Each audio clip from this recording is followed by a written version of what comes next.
जेजुरीगड पर्वत शिवलिंगाकार मृत्यूलोकी दुसरे कैलास शिखर अशी प्रसिद्धी असणारं हे जेजुरीगड म्हणजे कैलासानंतर जर पवित्र भूमी कुठली असेल तर जेजुरीची. आणि आज आपण बघतोय की ह्या महाशिवरात्रीचा सण जो हिंदू धर्माचा सर्वात प्रमुख सण आहे आणि आपण बघतोय की हे जे आहे ते स्वर्गलोक आपण जे प्रत्येक वेळेस जे दर्शन घेतो ते भूलोक आणि आता स्वयंभूजी जे खाली आहे जमिनीमध्ये ते पाताळ लोक, त्या तिन्ही लोकांचं दर्शन घ्यायचा आज एकमेव दिवस असतो.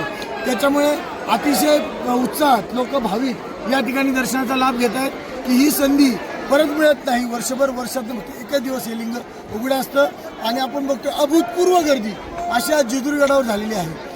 विद्युत रोषणाई असेल आकर्षक विद्युत रोषणाई, त्याच्यानंतर फुल सजावट असेल आकर्षक, की याचं सुद्धा विलोभनीय दृश्य आज जेजुरीगडावर पाहायला मिळते. आणि सगळ्यात याच्यामध्ये महत्त्वाचं असं सोनं की लोक भंडाररूपी सोनं या ठिकाणी उधळून आपला आनंद या ठिकाणी साजरा करत आहेत, दर्शन घेत आहेत, आपली देवभेट करत आहेत.